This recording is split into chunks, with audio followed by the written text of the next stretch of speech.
दोस्तों, दुनिया ने एक ऐसा नज़ारा देखा जो कि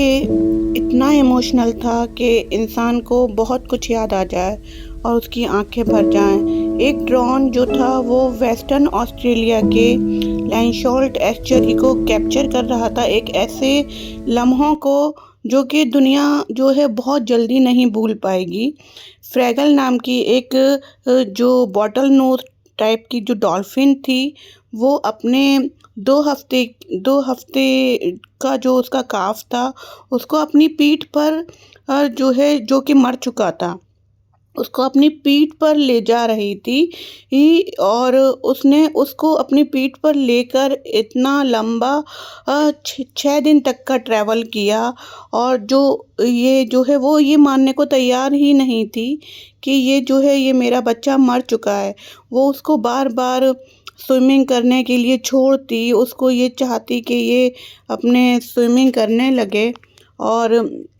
खुद से तैरने लगे, फिर दोबारा अपनी पीठ पे बिठाती, फिर उसे आगे लेके जाती और फिर दोबारा उसको छोड़ती। तो इस तरह से उसने ये जो है नज़ारा 6 दिन तक देखने को मिला और इसमें उसके साथ जो थी उसके इस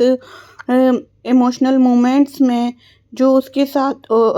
इमोशनल जर्नी में और हार्ट ब्रेकिंग जर्नी में जो उसके साथ उसको कंपनी दे रही थी, वो 14 और डॉल्फिन थी जिन्होंने इस हार्ट ब्रेकिंग टाइम में उसका साथ बिल्कुल भी नहीं छोड़ा। और ये उसका पहला बच्चा नहीं था, ये एक जो है उसका बैक टू बैक फोर्थ जो है उसका फोर्थ बच्चा था जो कि मर चुका था। उसके इससे पहले 3 बच्चे और मर चुके थे और वो जो है उसे जाने नहीं देना चाहती थी, समंदर की गहराइयों में डूबने नहीं देना चाहती थी कि ये मेरा बच्चा मर चुका है। वो ये चाह रही थी कि इस बार ये बच्चा मेरा बच जाए और ये खुद से तैरे, मेरे साथ-साथ मैं इसे सिखाऊँ, सब कुछ करूँ। तो जब वो फाइनली इस चीज़ को 6 दिन तक कर के वो उसने ये उसके दिल ने ये चीज़ मान ली, वो मान लिया कि ये मेरा बच्चा फाइनली मर चुका है और ये जो है नहीं तैर सकता, मेरे साथ नहीं सर्वाइव कर सकता, मेरे साथ नहीं चल सकता। तो इस तरह से उसने उस बच्चे को फिर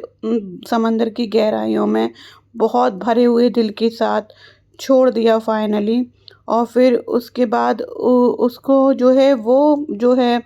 ये मदर डॉल्फिन थी, ये भी बीमार हो गई और इसकी भी देख-रेख जो है चल रही है। तो जो फाइनली जो इसका ये लॉस था अपने बच्चे का, उसको उसने मान लिया, लेकिन अपने बच्चे को छोड़ दिया। लेकिन इतनी थकन और इतनी अनथक मेहनत के बाद उसने जो किया अपने बहुत दुखी दिल से, उसके बाद वो उस चीज़ को उसको उसे उससे बिछड़ने के बाद भी ठीक से रह नहीं पा रही थी और खुद को उसने बीमार कर लिया उस दुःख में, उस जो जिसका हम अंदाज़ा भी नहीं लगा सकते।